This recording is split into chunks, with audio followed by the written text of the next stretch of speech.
מה הולך, אני ברג'ילי ופה אני מנסה סרטונים ויראליים שנראים לי מזויפים רצח. אוקיי, סרטון ראשון, גלידה מקינדר בואנו של 5 minute cup. בגדול זה פשוט נראה שמרסקים פה קינדר בואנו, מוסיפים heavy cream שזה שמנת מתוקה, טובלים בשוקולד ואז מקפיאים ויוצא גלידה. כן, זה נראה חרטה, אז הייתי חייב לנסות את זה. קינדר בואנו, ריסקתי, שמנת מתוקה, הוספתי, ועם כל המאמץ הזה יצא לי גלידה יחסית יפה, ועדיין אל תעשו את זה. ולמה? כי אני אוכל פה שמנת מתוקה. והנה טיפ קטן למי שלא ידע, שמנת מתוקה היא לא באמת מתוקה. אז כל הדבר הזה זה כמו לתת ביס בגוש חלב קפוא עם קצת שוקולד. תעשו לעצמכם טובה ואל תעשו את זה. סרטון שני זה הדבר הזה שאני אפילו לא יודע איך לקרוא לזה, אבל הם שמים מרשמלו וביצים בתוך קרטון חלב, סוגרים אותו, משקשקים ושמים במיקרו, ואז זה מתבשל במיקרו, וזה הופך להיות הדבר הנחמד הזה. אין לי מילים, אני לא קוסם.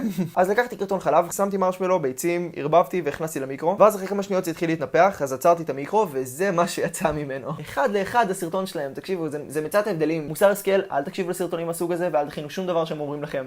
99% שזה בולשיט, אבל אני כאן כדי לבדוק את זה. אני הזמנתי תחפושת מאלי אקספרס לפני חודשיים. התחפושת לא כאן. מה הפתרון? לתבוע את האלי אקספרס. לא, אי אפשר, אין זמן. פתרונות. כבר היססתי צבע חום על הכובע הזה, אז אין מה לעשות. כל מה שאני צריך זה זנב שנראה כמו ופל בלגי. זה אמור להיות מריו. את האמת לא יודע, אני רואה את זה עובד דווקא, אפשר לגרום לזה לקרות. איך אני מכניס אבל את כל הטלטלים? נקסט. האודי. זה אמור להיות קארבוי, בסדר? זה לא ממש קארבוי, זה יותר כזה אשכנזי מפרדס חנה. עדיין כואב לי השפם. זה הבקבוק הקטן הזה, זה תחפושת. לפני כמה חודשים עשיתי את זה, צבעתי את כולי בצבע אדום, וזה היה פנן. תקראו לזה שטן, שד, אשכנזי בקיץ, אבל זה יצא טוב, ואף אחד לא יגיד לי שלא השקעתי. וזהו, אין לי עוד רעיונות, ביי. היי, אני עושה פאנק שווי בחדר שלי. פאנק שווי זה יענו אומר שאני מזיז פה הרבה דברים, ואז זה הופך ליפה כזה. מיטה. היא תופסת לי 80% מהחדר, ואגול תופסת 20% האחרים. אני גם ככה לא צריך מיטה זוגית. אז אהבתי את המיטה. רצפה! הרצפה הזאת מאוד מכוערת, יש רק פתרון אחד. מה, לשטוף אותה? לא, פרקט. כן, פרקט. זה ממש כמו פאזל הדבר הזה, פשוט לקחת חתיכה ולהוסיף. כמובן שאנשי המקצוע עשו את זה, לא אני פשוט ממש גרוע בפאזלים, זאת הסיבה היחידה, כן. דלת. הייתי צריך להעיף אותה. מה נעשה? היא כבר ישנה וגרועה ואין לה חברים. אבל עכשיו יש דלת חדשה, תראו איזה יופי, אפשר לעבור בה גם, זה נחמד. העברתי את כל השולחן עבודה שלי לצד עם הקיר היפה יותר, והוספתי מיטה שהיא מיטה וחצי, שזה קטן יותר ויותר נוח. וזהו, זה מושלם. לא, רגע. עכשיו מושלם. כן, 80% מהזמן אני בחדר שלי, אז אני משקיע בו. בינתיים זה התוצר, אני אעשה עוד חלק מתישהו כשיהיה לי כוח. היי, אני לא יודע לבשל. אני אכין היום בינגסו קוריאני. זה בעצם קינוח שלג מתוק שמכינים רק משלושה מרכיבים. חלב, חלב מרוכז ומנגו. אני הולך להביא מנגו מהגינה. אני רוצה את האחד שם. אני לא יכול לתקן את זה שאני מטר 75. מהמם. יש מנגו, עכשיו נעשה שלג מתוק. הבאתי סינר. אוי ואבוי. אנחנו נוותר על הסינר. תבנית, שמים 4 כוסות חלב, חצי כוס חלב מרוכז. עכשיו את זה מערבבים במיקסר החשמלי שלכם, או כמוני ביד שמאל הלא חשמלית שלכם. אין תקציב, תרקדו. שמתי את זה במקפיא, אני הולכת שזה קפוא. זה קפוא. עכשיו אני לוקח מזלג והופך את זה לשלג. זה כל כך קל, אם אני יכול לעשות את זה, כל אחד יכול לעשות את זה. יש שלג. עכשיו נחתוך את המנגו, ונשים אותו ככה מעל השלג המתוק. וזה מנגו בינגסו. מעולה מצוין מושלם. בפרק הבא של קינוחים ממדינות, איזה קינוח ברזילאי ברג'ילי כשל בלהכין. לא, מה זה כשל? הלך לי ממש טוב. כן, בהצלחה עם לי כשל. בוא נמי, אני חושב שאתה חוצפה. גומה ויו, נגו יניגה, דנג שינול ג'ונגירו גן ג'ונגיו. היי, אני עדיין לא יודע לבשל. קינוח מאנגליה למתקשים בלי יכולות בישול. למון פוסט, אני אכין את זה. נביא מהסופר.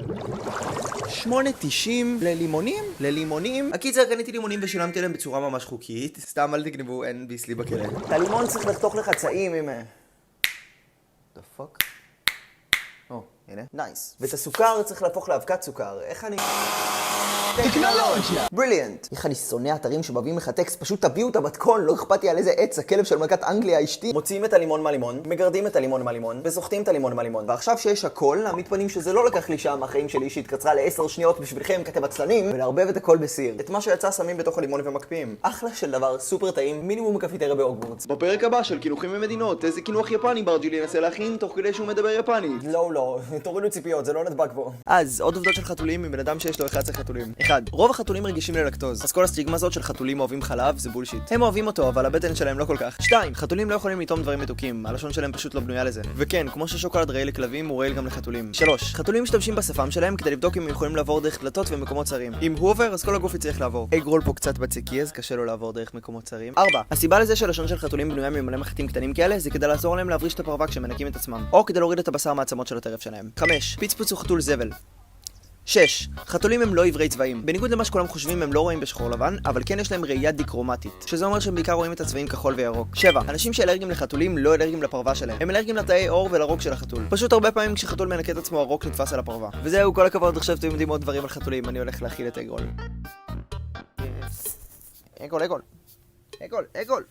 אני צריך... תן לי לקום. אז, עובדות על חתולים מבן אדם שיש לו 11 חתולים. קודם כל, 1. אם לחתול יש יותר מ3 צבעים, זה לא חתול, זאת חתולה. אין חתולים מסחריים מ3 צבעים, הם כולם חייבים להיות מ2 או פחות. 2. בצל זה רעיל לחתולים. זה יכול לגרום להם לבעיות מעין ואפילו לעשות אנמיה. אל תביא לחתול שלך שום דבר שיש בו בצל אם אתה אוהב אותו. 3. חתול עם אוזן חתוכה הוא מעוקר או מסורס. יענו, אין וובוס, הוא לא יכול להביא ילדים. כשווטרינר מסרס חתול הוא חותך לו את האוזן כדי לסמן אותו. ככה שאם רואים ברחוב חתול עם אוזן חתוכה יודעים שהוא מסורס. 4. כשכלב מקשקש בזנב זה אומר שהוא שמח לראות אותך. כשחתול עושה את זה, זה אומר שהוא עצבני. תפסיק לעצבן אותו. 5. כשחתולים מכסים את הצרכים שלהם בארגז חול, זה התנהגות של חיית בר שנועדה כדי להסתיר את הריח שלה מטורפים בטבע. אז אם החתול שלך לא מכסה את הקקי שלו, זה כדי להראות שהוא שולט בבית והוא לא מפחד מאף אחד. 6. אנשים שמעדיפים חתולים על כלבים הם 12% חכמים יותר. אוקיי, אולי אחד הזה לא כל כך נכון, אבל אני ממש רוצה שהוא יהיה נכון. 7. חתולים לא יכולים לראות בחושך מוחלט, אבל כן יש להם ראיית לילה מטורפת. העיניים שלהם דורשות פי 6 פחות אור מהעיניים שלנו. בגלל זה במצבים של אור ירח, נגיד, הם יכולים לראות ממש טוב. וזהו, מזל טוב, עכשיו אתה יודע יותר דברים על חתולים מבן אדם ממוצע.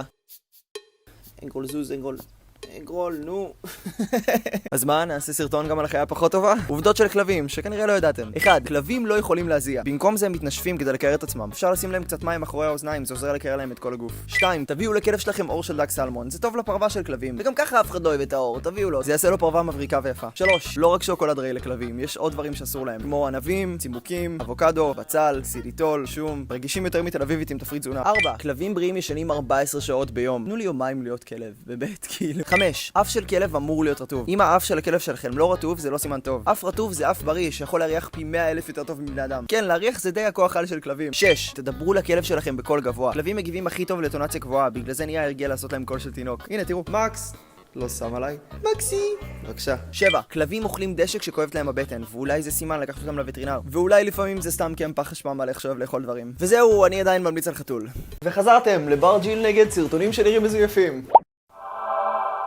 והפעם שוקולד וכל הדרכים המגוונות שהאינטרנט החליט להשתמש בו. אוקיי, דרך ראשונה שראיתי זה עם נייר פצפצים, שבגדול ממיסים שוקולד ושופכים אותו על נייר פצפצים ששטפתם מראש, ואז כשזה קפוא זה נראה ככה. הקטע שזה לא איזה משטח יפה ודקורטיבי, זה באמת נראה כאילו שמת שוקולד על נייר פצפצים, אבל זה נראה נחמד, אז נחליק את זה, 9 מתוך 10. דבר הבא, חוטים של שוקולד. זה בעצם שוקולד מומס בתוך בקבוק ששופכים אותו לתוך כלי מים קרים. וכן, זה אשכרה עבד, לא ציפיתי בכלל. אבל וואלה, מה אני עושה עם התוצר הנפלא הזה? כי כאילו אני לא מסעדת שף. הנה, שמתי על גלידה, בבקשה, קסום. עוד משהו זה עלים של שוקולד. לפי הסרטון שמים את השוקולד בצורה כזאת, עושים לו קווים כאלה, מגלגלים ושמים במקפיא. אז אחרי כמה וכמה ניסיונות אני פשוט הבנתי שהדבר הזה לא עובד. זה מהדברים האלה שנראים קלים ובתכל'ס זה יואל גבע. אל תעשו את זה, לא שווה. רגע, יש פספוס. וזהו, אחלה שוקולד. זה נחמד, אני ממליץ לנסות.